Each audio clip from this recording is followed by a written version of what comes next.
ನೀವೀಗ ಕೇಳುತ್ತಿದ್ದೀರಾ ಮಾಹಿತಿ ಖಜಾನೆಯ ಕಾರ್ಯಕ್ರಮಗಳನ್ನು. ಮಾಹಿತಿ ಖಜಾನೆ ಯೂಟ್ಯೂಬ್ ವಾಹಿನಿಗೆ ನನ್ನೆಲ್ಲ ಸಂಯುಕ್ತರಿಗೂ ಆತ್ಮೀಯವಾದ ಸ್ವಾಗತ. ಇಂದು ನಾವು ಮತ್ತೊಂದು ಉಪಯುಕ್ತ ಮಾಹಿತಿಯೊಂದಿಗೆ ಬಂದಿದ್ದೇವೆ. ಈ ವಿಡಿಯೋ ನಿಮಗೇನಾದರೂ ಇಷ್ಟವಾದಲ್ಲಿ ಲೈಕ್, ಶೇರ್, ಕಾಮೆಂಟ್ ಮಾಡಿ ಹಾಗೂ ಇನ್ನು ಹೆಚ್ಚು ಉಪಯುಕ್ತ ಮಾಹಿತಿಯನ್ನು ನಮ್ಮ ಯೂಟ್ಯೂಬ್ ವಾಹಿನಿಯಿಂದ ಏನಾದರೂ ನಿರೀಕ್ಷಿಸುತ್ತಿದ್ದೀರಾ? ನಿರೀಕ್ಷಿಸಿದಲ್ಲಿ ಬೆಲ್ ಐಕಾನ್ ಅನ್ನು ಕ್ಲಿಕ್ ಮಾಡುವುದರ ಮೂಲಕ ಸಬ್ಸ್ಕ್ರೈಬ್ ಆಗಿ.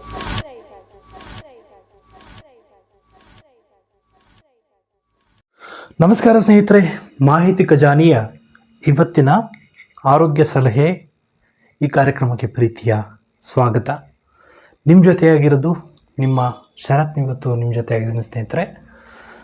ಇವತ್ತು ನಾವು ಯಾವ ವಿಷಯದ ಬಗ್ಗೆ ಚರ್ಚೆ ಮಾಡ್ತಾ ಇದ್ದೀವಿ ಅಂದರೆ, ಸಾಮಾನ್ಯವಾಗಿ ಎಲ್ಲರಿಗೂ ಮೂಡ್ತಕ್ಕಂತಹ ಪ್ರಶ್ನೆ ಇದು. ನೀವೆಲ್ಲರೂ ಕೂಡ ಎಗ್ ಪಪ್ಸನ್ನು ತಿಂದಿರ್ತೀರಿ. ಆದರೆ ಎಗ್ ಪಪ್ಸ್ಗೆ ಅರ್ಧ ಮೊಟ್ಟೆಯನ್ನು ಯಾಕೆ ಹಾಕ್ತಾರೆ ಅನ್ನೋದು ಯಾರಿಗೂ ಕೂಡ ಗೊತ್ತಿಲ್ಲ. ಯಾಕಂದರೆ ಅಷ್ಟಾಗಿ ಯಾರು ಕೂಡ ತಿಳ್ಕೊಳ್ಳೋದಕ್ಕೆ ಹೋಗಿಲ್ಲ. ಹಾಗಾದರೆ ಎಗ್ ಪಪ್ಸ್ಗೆ ಅರ್ಧ ಮೊಟ್ಟೆಯನ್ನು ಯಾಕೆ ಹಾಕ್ತಾರೆ ಅನ್ನೋದ್ರ ಬಗ್ಗೆ ಇವತ್ತು ನಿಮಗೆ ಒಂದಿಷ್ಟು ಮಾಹಿತಿಯನ್ನು ಕೊಡುವಂತಹ ಪ್ರಯತ್ನ.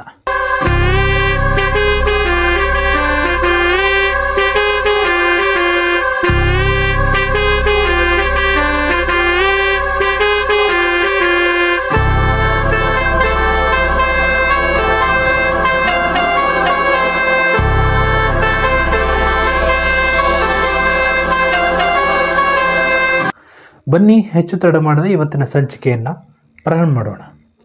ನಾವೆಲ್ಲರೂ ಕೂಡ ಸರ್ವೇ ಸಾಮಾನ್ಯವಾಗಿ ಸಂಜೆ ಆಯಿತು ಅಂದರೆ ಎಗ್ ಪಪ್ಸ್, ಸಮೋಸ ಈ ರೀತಿಯ ತಿನಿಸುಗಳೊಂದಿಗೆ ಚಹಾ ಕುಡಿಯುವಂತಹ ಅಭ್ಯಾಸವನ್ನು ಇಟ್ಕೊಂಡಿದ್ದೇವೆ. ಆದರೆ ಕೆಲವರಲ್ಲಿ ಒಂದಿಷ್ಟು ಅನುಮಾನವಿದೆ. ಈ ಎಗ್ ಪಪ್ಸ್ಗೆ ಅರ್ಧ ಮೊಟ್ಟೆ ಯಾಕೆ ಹಾಕ್ತಾರೆ ಅನ್ನೋದು. ಕೆಲವು ಬಾರಿ ಫುಲ್ ಪಪ್ಸ್ಗೂ ಕೂಡ ಅರ್ಧ ಮೊಟ್ಟೆಯನ್ನು ಹಾಕಿರ್ತಕ್ಕಂತಹ ಸನ್ನಿವೇಶವನ್ನು ಕೂಡ ನಾವು ಗಮನಿಸ್ತೇವೆ. ವಿಶೇಷವಾಗಿ ಎಗ್ ಪಪ್ಸ್ಗಳು ಸಾಮಾನ್ಯವಾಗಿ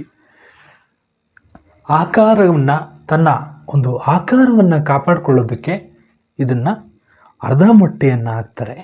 ಅಷ್ಟೇ ಅಲ್ಲದೆ ಎಗ್ ಪಪ್ಸ್ಗೆ ಹಾಕ್ತಕ್ಕಂತಹ ಮಸಾಲೆ ಸರಿಯಾದ ಪ್ರಮಾಣದಲ್ಲಿ ಇಡೀಲಿ ಅಂತಕ್ಕಂತಹ ಉದ್ದೇಶದಿಂದ ಪ್ರಮುಖವಾಗಿ ಎಗ್ ಪಪ್ಸ್ನಲ್ಲಿ ಅರ್ಧ ಮೊಟ್ಟೆ ಆಗ್ತಕ್ಕಂಥದ್ದನ್ನು ನಾವು ಪ್ರಮುಖವಾಗಿ ಗಮನಿಸ್ತೇವೆ. ಆದರೆ ಇತ್ತೀಚಿನ ಒಂದು ಕಾಲದಲ್ಲಿ ಮೊದಲಿದ್ದಷ್ಟು ಅರ್ಧ ಮೊಟ್ಟೆ ಎಗ್ ಪಪ್ಸ್ ಕಡಿಮೆ ಆಗಿದೆ. ಈಗ ಪೂರ್ತಿ ಮೊಟ್ಟೆನೇ ಹಾಕ್ತಾ ಇದ್ದಾರೆ. ಆದರೂ ಕೂಡ ಅದು ಒಂದು ರುಚಿ ಅನ್ನೋದು ಇರೋದಿಲ್ಲ. ಯಾಕಂದರೆ ಈಗ ಅರ್ಧ ಮೊಟ್ಟೆ ಹಾಕಿದಾಗ ಏನು ಮಸಾಲೆ, ಈರುಳ್ಳಿ ಮಸಾಲೆ ಏನು ಹಾಕಿರ್ತಾರಲ್ಲ ಒಳಗೆ, ಅದು ಹಿಡಿದಿರುತ್ತೋ ಅಷ್ಟಾಗಿ ಫುಲ್ ಮೊಟ್ಟೆಯಲ್ಲಿ ಹಿಡಿದಿರೋದಿಲ್ಲ. ಹಾಗಾಗಿ ಈ ಪ್ರಮುಖವಾದಂತಹ ಅಂಶ ಇಲ್ಲಿ ಅರ್ಧ ಮೊಟ್ಟೆಗೆ ಹಾಕ್ತಕ್ಕಂಥದ್ದು ಮಸಾಲೆ ಹಿಡೀಲಿ ಅಂತಕ್ಕಂತಹ ಉದ್ದೇಶದಿಂದ. ಈ ಪಪ್ ಅಥವಾ ಪಪ್ಸ್ ಏನು ಮಾಡ್ತಾರೆ, ಇದರಲ್ಲಿ ಪ್ರಮುಖವಾಗಿ ಅಣಬೆ, ಚಿಕನ್ ಇದಿಷ್ಟೇ ಅಲ್ಲದೆ ಮೊಟ್ಟೆ, ಈ ಪಪ್ಸ್ಗಳನ್ನು ಕೂಡ ತಯಾರಿ ಮಾಡ್ತಕ್ಕಂಥದ್ದನ್ನು ನಾವು ಪ್ರಮುಖವಾಗಿ ಗಮನಿಸ್ತೇವೆ. ಆದರೆ ಜನರು ಹೆಚ್ಚಾಗಿ ಇಷ್ಟಪಟ್ಟು ತಿಂತಕ್ಕಂಥದ್ದು ಎಗ್ ಪಪ್ಸನ್ನು ಬಹಳ ಇಷ್ಟಪಟ್ಟು ತಿಂತಕ್ಕಂಥದ್ದನ್ನು ನಾವು ಪ್ರಮುಖವಾಗಿ ಇಲ್ಲಿ ಗಮನಿಸ್ತೇವೆ. ಇನ್ನೊಂದಷ್ಟು ಮಾಹಿತಿಯನ್ನು ನೋಡೋದಾದರೆ, ಪ್ರಮುಖವಾಗಿ ಈ ಎಗ್ ಪಪ್ಸ್ ಏನಿದೆ ಇದು ತನ್ನ ಆಕಾರವನ್ನು ಕಾಪಾಡ್ಕೊಳ್ಳೋದಷ್ಟೇ ಅಲ್ಲದೆ ಈ ಹಳದಿ ಭಾಗ ಏನಿರುತ್ತೆ, ಮೊಟ್ಟೆಯ ಹಳದಿ ಭಾಗ, ಈ ಅರ್ಧ ಮಾಡಿ ಹಾಕಿದಾಗ ಅದೇನು ಮಾಡುತ್ತೆ, ಮಸಾಲ ಅಂಶವನ್ನು ಹೀರ್ಕೊಳ್ಳುತ್ತೆ. ಆ ಮಸಾಲ ಅಂಶವನ್ನು ಹೀರ್ಕೊಂಡಾಗ ನಮಗೆ ತುಂಬಾ ರುಚಿಕರವಾದಂತಹ ಒಂದು ಅಂಶವನ್ನು ಅದು ತಿನ್ನುವಂತಹ ಸಂದರ್ಭದಲ್ಲಿ ಕೊಡುತ್ತೆ. ಹಾಗಾಗಿ ಸಾಮಾನ್ಯವಾಗಿ ಮೊಟ್ಟೆ ಪಪ್ಸ್ಗಳು ಏನಿದೆ ಅದನ್ನು ಬೆಳಗ್ಗೆನೇ ತಯಾರಿ ಮಾಡ್ತಕ್ಕಂಥದ್ದನ್ನು ನಾವು ಪ್ರಮುಖವಾಗಿ ಗಮನಿಸ್ತೇವೆ. ಹಾಗಾಗಿ ಅವರು ಸಾಮಾನ್ಯವಾಗಿ ಬೇಕರಿಗಳಲ್ಲಿ ಬೆಳಗಿನ ಸಮಯದಲ್ಲಿಯೇ ರೆಡಿ ಮಾಡಿ ಅದನ್ನು ಇಟ್ಬಿಡ್ತಾರೆ. ಆಗ ಏನಾಗುತ್ತೆ, ಆ ಒಂದು ಮಸಾಲ ಪದಾರ್ಥಗಳೇನಿದೆ ಅದು ಸರಿಯಾದ ಪ್ರಮಾಣದಲ್ಲಿ ಬಿಳಿಯ ಅಂದರೆ ಹಳದಿ ಅಂಶ ಏನಿದೆ, ಮೊಟ್ಟೆಯ ಹಳದಿ ಅಂಶ ಅರ್ಧ ಮಾಡಿ ಹಾಕ್ತಕ್ಕಂಥ ಮೊಟ್ಟೆಯ ಅರ್ಧ ಭಾಗವನ್ನು ಹಾಕ್ತಕ್ಕಂತಹ ಸಂದರ್ಭದಲ್ಲಿ ಅದು ತನ್ನದೇ ಆದಂತಹ ವೈಶಿಷ್ಟ್ಯವನ್ನು ಹೊಂದಿರತಕ್ಕಂಥದ್ದನ್ನು ನಾವು ಪ್ರಮುಖವಾಗಿ ಗಮನಿಸ್ತೇವೆ. ಇನ್ನೂ ಕೆಲವು ಕಡೆ ಏನು ಮಾಡ್ತಾರೆ ಅಂದರೆ ಅರ್ಧ ಮೊಟ್ಟೆ ಅಂದರೆ ಜಾಸ್ತಿ ಪಪ್ಸ್ ಮಾಡ್ತಕ್ಕಂತಹ ಸನ್ನಿವೇಶಗಳು ಬಂದಾಗ ಸಾಮಾನ್ಯವಾಗಿ ವೆಚ್ಚವನ್ನು ಕಡಿಮೆ ಮಾಡೋದಕ್ಕೆ ನಾವು ಅರ್ಧ ಮೊಟ್ಟೆಗೆ ಹಾಕ್ತಕ್ಕಂಥದ್ದು. ಅಂದರೆ ಮೊಟ್ಟೆಗಳ ರೇಟ್ ಏನಾದರೂ ಜಾಸ್ತಿ ಆಯಿತು ಅಂದರೆ ಅರ್ಧ ಮೊಟ್ಟೆಯ ಕಡೆ ಸಾಮಾನ್ಯವಾಗಿ ಬೇಕರಿಗಳು ವಾಲ್ತಕ್ಕಂಥದ್ದನ್ನು ನಾವು ಪ್ರಮುಖವಾಗಿ ಗಮನಿಸ್ತೇವೆ. ಇದಿಷ್ಟೇ ಅಲ್ಲದೆ ಪ್ರಮುಖವಾಗಿ ಇದು ಮೊಟ್ಟೆ ಏನಿದೆ ಆ ಪಪ್ಸನ್ನು ಬೇಯಿಸ್ತಕ್ಕಂತಹ ಸನ್ನಿವೇಶದಲ್ಲಿ ಆ ಮೊಟ್ಟೆ ಸಮವಾಗಿ ಬೇಯಬೇಕು ಅಂತಕ್ಕಂತಹ ಉದ್ದೇಶದಿಂದ ಈ ಅರ್ಧ ಮೊಟ್ಟೆ ಸನ್ನಿವೇಶವನ್ನು ನಾವು ಪ್ರಮುಖವಾಗಿ ಗಮನಿಸ್ತೇವೆ. ಇನ್ನು ಕೆಲವು ವೈಜ್ಞಾನಿಕ ಕಾರಣಗಳನ್ನು ನೋಡೋದಾದರೆ ಪ್ರಮುಖವಾಗಿ ಅರ್ಧ ಮೊಟ್ಟೆಯನ್ನು ಹಾಕಿದಂತಹ ಸನ್ನಿವೇಶದಲ್ಲಿ ಮೊಟ್ಟೆಯ ಮಧ್ಯದ ಭಾಗ ಏನಿದೆ ಅಂದರೆ ಮೊಟ್ಟೆ ಪಪ್ಸಿನ ಮಧ್ಯದ ಭಾಗ ಸಾಮಾನ್ಯವಾಗಿ ಬಿಸಿಯಾಗಿರುತ್ತೆ. ಆದರೆ ಪೂರ್ತಿ ಮೊಟ್ಟೆಯನ್ನು ಹಾಕಿದಂತಹ ಸನ್ನಿವೇಶದಲ್ಲಿ ಬೇಗನೆ ತನ್ನ ಒಂದು ಶಾಖವನ್ನು ಹೀರಿಕೊಳ್ತಕ್ಕಂಥದ್ದು. ಆ ಮೊಟ್ಟೆಯ ಬಿಳಿ ಭಾಗ ಏನಿದೆ ಆ ಬಿಳಿ ಭಾಗ ಆ ಒಂದು ಶಾಖವನ್ನು ಹೀರಿಕೊಂಡು ತನ್ನ ಒಂದು ಆ ಮೊಟ್ಟೆ ಪಪ್ಸ್ನ ಬಿಸಿಯನ್ನು ಕಡಿಮೆ ಮಾಡ್ತಕ್ಕಂತಹ ಸನ್ನಿವೇಶಗಳು ಸಾಮಾನ್ಯವಾಗಿ ಬರ್ತವೆ. ಇನ್ನು ಹಲವಾರು ಪ್ರೋಟೀನ್ ಅಂಶಗಳು ಬಿಳಿ ಮೊಟ್ಟೆಗಿಂತ ಅರ್ಶಿನ ಅಂದರೆ ಹಳದಿ ಬಣ್ಣದ ಒಂದು ಮೊಟ್ಟೆಯ ಆ ಒಂದು ಭಾಗದಲ್ಲಿ ಇರೋದರಿಂದ ಇದನ್ನು ಹೆಚ್ಚಾಗಿ ಅರ್ಧ ಭಾಗ ಮಾಡಿ ಬಳಸ್ತಕ್ಕಂಥದ್ದನ್ನು ನಾವು ಪ್ರಮುಖವಾಗಿ ಗಮನಿಸ್ತೇವೆ.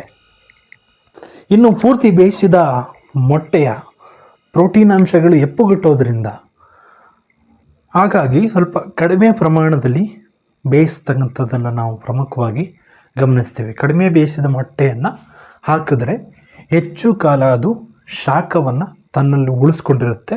ಹಾಗಾಗಿ ಇಂತಹ ಸನ್ನಿವೇಶಗಳು ಸಾಮಾನ್ಯವಾಗಿ ಅರ್ಧ ಮೊಟ್ಟೆಯನ್ನು ಎಲ್ಲರೂ ಕೂಡ ಸರ್ವೇ ಸಾಮಾನ್ಯವಾಗಿ ಬಳಸ್ತಕ್ಕಂಥದ್ದು.